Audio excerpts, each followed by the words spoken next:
Hello friends, welcome to my channel. आप सब लोगों का मेरे चैनल में स्वागत है। तो जो मैं आज की वीडियो लेके आई हूँ, एक तो मैं उन लोगों के लिए लेके आई हूँ जो लोग मुझे ऐसे बोल देते हैं कि यार तुम्हारी तो किस्मत बहुत अच्छी है जो तुम गवर्नमेंट जॉब में हो। तो मैं ऐसा नहीं बोलूँगी कि मेरी किस्मत अच्छी नहीं है। मेरी किस्मत अच्छी है। क्योंकि मुझे कुछ करने का मौका मिला लाइफ में।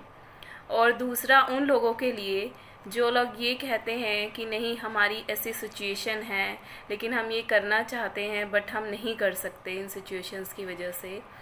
तो मैं आपको यही बोलूँगी कि आप कर सकते हो। You can do everything.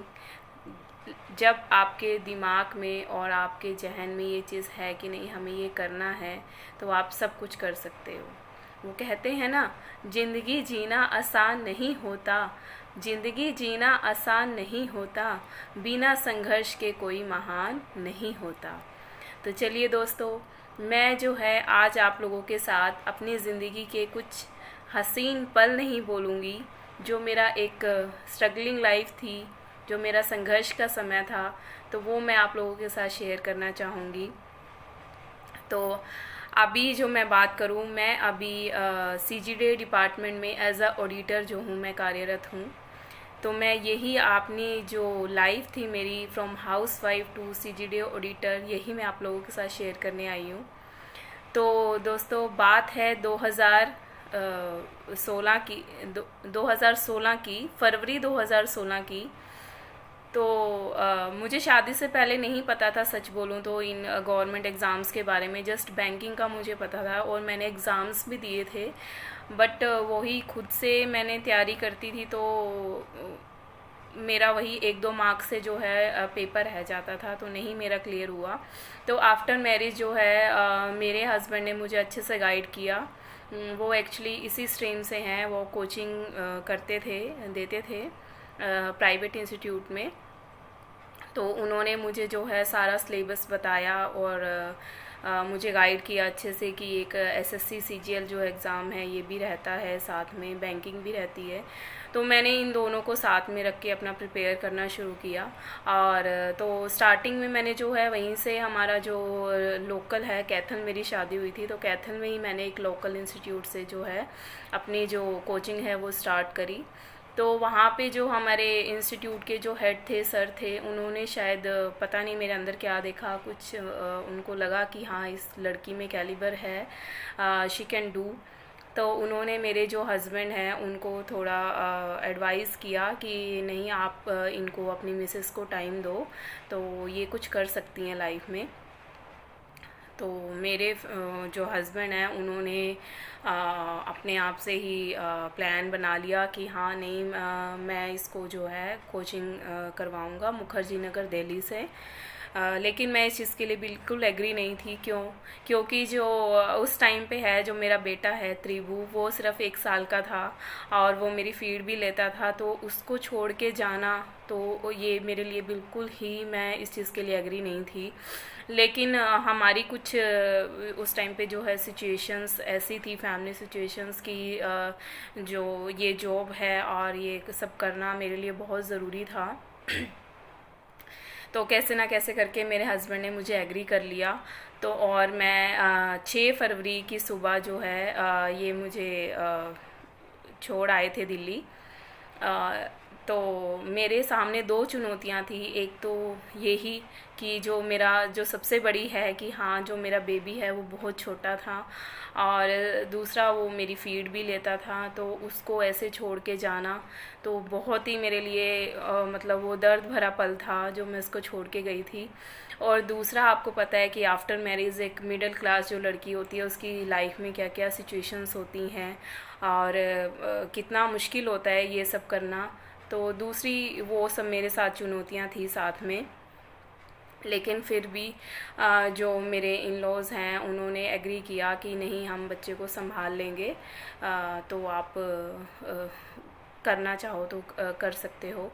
तो मैं गई, उस दिन बुधवार का दिन था, और मुझे जब जैसे ही दिन में मैंने कोचिंग वगैरह किया मुझे इतना नहीं लगा, लेकिन रात में जब मेरे को लगा कि नहीं, मुझे फ़ील आ गई। कहते हैं ना, एक माँ को सब पता होता है कि उसका बच्चा परेशान है, तो मुझे फ़ील हो गया कि नहीं, मेरा जो बेटा है वो परेशान हो रहा है। तो मैंने अपने घर पे इनको हस्बैंड को फ़ोन किया। इन्होंने बोला कि नहीं, ऐसी कोई बात नहीं है। इन्होंने भी ये सोचा कि ये परेशान होगी वहाँ अकेली, तो इन्होंने मुझे नहीं बताया। जबकि वो इतना परेशान हो रहा था, वो घर में देख रहा था इधर उधर, मेरी फ़ोटो की तरफ हाथ करके वो रो रहा था। और उसको ये भी था कि फ़ीड भी उसको चाहिए थी। वो कभी रजाई के नीचे बोल रहा कि इसके नीचे मेरी मम्मा है, कुछ ऐसे। तो वो बहुत रोया उस दिन। और ये बात मुझे जब पता चली, जब मैं बुधवार की गई हुई और जब मैं शनिवार को घर लौटी, तो मैं शाम को 8 बजे, रात ही हो गई थी, 8 बजे जो है मैं आई वहाँ से, दिल्ली से। तो उस टाइम पे जो त्रिभु ने मेरे साथ किया, मैं मतलब मेरे पास कुछ नहीं बचा था उस टाइम एक्चुअली। उसने जैसे ही मैं उसको लेने की कोशिश करूं, वो रोना स्टार्ट कर दे। उसने मेरी तरफ देखना भी उसको पसंद नहीं आया कि वो मेरी तरफ देख भी ले। वो उसने अपना ऐसे गुस्सा जाहिर किया। और हम लोग सोचते हैं कि नहीं, बच्चों को नहीं पता होता, लेकिन उसको इतनी समझ थी कि हाँ नहीं, ये मेरी मम्मा मुझे ऐसे छोड़ के चली गई थी, तो मुझे नहीं जाना इनके पास। तो वो मेरे पास नहीं आया। फिर मैंने उसका सोने का इंतज़ार किया। तो जैसे ही वो सोया तो मैं उसको अपने पास ले आई, और मैं उसको सारी रात अपनी गोद में बिठा के उसको ही देखती रही। और यही सोचा मैंने कि हाँ, कि मेरे पास तो कुछ नहीं रहा, और मैं उसको देखती रही कि नहीं, अब मैं ये नहीं जाऊँगी इस जॉब वगैरह की प्रिपरेशन के लिए। तो मैंने अपने हस्बैंड को भी बोल दिया कि अब मैं नहीं जाने वाली, क्योंकि मेरा बेटा मुझसे इतना नाराज़ हो रहा है, तो मैं ऐसे नहीं रह सकती। तो इन्होंने भी एग्री कर दिया। लेकिन फिर 1 वीक के बाद इन्होंने फिर मुझे, और उसी रात जब सारी रात मैं उसको लेके बैठी रही, तो सुबह जैसे ही वो, तो फ्रेंड्स, जब वो सुबह उठा तो उसने मुझे इतनी अच्छी स्माइल दी। और तो जिसे बोलते हैं ना किक मिलना, तो वो उस दिन मुझे किक मिली थी। और मैं बिल्कुल उस टाइम पे मुझे लगा कि मुझे सब कुछ मिल गया। और मैंने इनको बिल्कुल मना कर दिया कि अब मैं नहीं जाने वाली कहीं पे भी।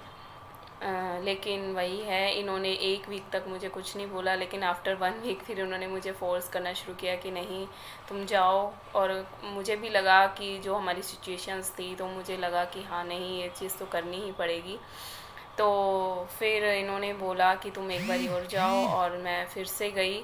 और फिर मैंने आफ्टर 3 डेज़ बाद जब मैं दोबारा आई, तो फिर उसने ऐसे मुझे फ़ील नहीं कराया। तो धीरे धीरे मेरा बेटा भी है जो एडजस्ट हो चुका था। और फिर आप चलते हैं दिल्ली की ओर। दिल्ली में आपको पता है, मुखर्जी नगर में, वहाँ पे आपको बहुत सी चुनौतियों का वहाँ भी सामना करना पड़ता है। तो जो वहाँ पे मेनली जो चुनौतियाँ रहती हैं, सबसे मेन जो है वहाँ पे यही होता है कि जहाँ आप रह रहे हो पीजी में, वहाँ पे आपको जो साथ में आपके जो रहने वाले लड़कियाँ हैं, वो उनकी कैसी नेचर है, वो आपको कैसे कोऑपरेट कर रही हैं, नहीं कर रही हैं। तो मेरे पास तो यही ऑप्शन था कि मुझे ये एग्ज़ाम करना ही करना है। तो मुझे साथ में जो है अपने ऐसे ही चाहिए था कि वो भी अपने एम को लेके पूरा डेडिकेटेड हो। तो इस वजह से मुझे 1-2 बारी पीजी भी चेंज करना पड़ा। और दूसरा था खाने का। तो खाना भी मुझे वहाँ पे सूट नहीं करता था बिल्कुल भी। और तो मेरे जो पेट है उसमें भी प्रॉब्लम हो गई थी मुझे। तो फिर मैंने वहाँ पे रिक्वेस्ट करके भैया से बोल के, मैंने वहाँ पे खुद ही मैं अपनी सुबह 2 या 3 आलू मैं बनाती थी। और वही मैं सुबह भी, दोपहर में और शाम में उन्हीं के साथ जो है मैं अपने 2-2 रोटी अपनी खा लेती थी। और दूसरा मैं जो आपको बताऊं कि मैंने कोचिंग कहाँ से ली थी, तो मैंने वहाँ पे जस्ट अपना मैथ्स और इंग्लिश का बैच जो है मैंने वो क्रिस्टोफर सर से लिया था। और जो मैथ्स का बैच है वो मैंने राकेश सर का स्पेशल बैच जो है वो मैंने ज्वाइन किया था। बट आपको पता है कि जब वहाँ पे जो वो कोचिंग करते हैं, वो जस्ट ये लेके चलते हैं कि जो सामने वाले स्टूडेंट्स हैं उनको कुछ नहीं आता, वो बिल्कुल बेसिक से स्टार्ट करते हैं। तो मैं ये नहीं बोलूँगी कि मुझे उस चीज़ का फ़ायदा नहीं हुआ, मुझे उनका भी बेनिफिट मिला। लेकिन जो सबसे मेन बात है, मेरे पास जो है वो टाइम नहीं था, मेरे को वही एग्ज़ाम जो है क्लियर करना था। मैं फरवरी में वहाँ पे गई थी, तो अगस्त में जो है हमारा एग्ज़ाम होना था, प्री का, CGL 2016 का। तो मुझे वही क्लियर करना था, क्योंकि मेरे माइंड पे इतना प्रेशर था, मेरे इन लॉज़ की तरफ से भी, मेरी अपनी फैमिली की तरफ से भी। आपको पता ही है कि आफ्टर मैरिज जब आप कुछ करने जाते हो, और जो मिडिल क्लास की लड़की होती है, अगर वो कुछ कर रही है तो कितना प्रेशर रहता है। और दूसरा, काफ़ी कुछ सुनने को भी मिलता है आपको। कुछ लोग ऐसे भी बोल देते थे कि नहीं, ये वहाँ पे अपने बच्चा छोड़ के ऐश कर रही है। तो आपको सब पता ही है कि एक मिडिल क्लास लड़की को आफ्टर मैरिज अगर आप ऐसा कुछ कर रहे हो तो आपको कितना कुछ सुनने को मिलता है। इवन कि मेरे हस्बैंड को भी बोल देते थे कुछ लोग कि नहीं, आप ऐसे ही अपना जो है वो पैसा बर्बाद कर रहे हो, टाइम ख़राब कर रहे हो, तो आप उसको वापस बुला लो। तो ये बहुत सारी सी चुनौतियाँ थी, लेकिन मैंने जो है अपने भगवान पे विश्वास रखा।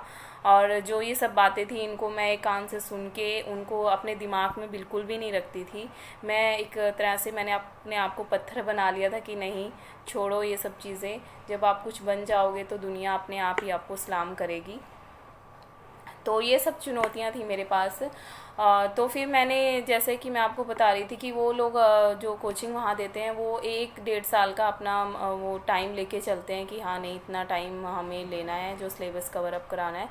तो मैं कोचिंग वहाँ लेती थी, लेकिन मैं साथ साथ मैंने वहाँ पे लाइब्रेरी ज्वाइन कर ली थी।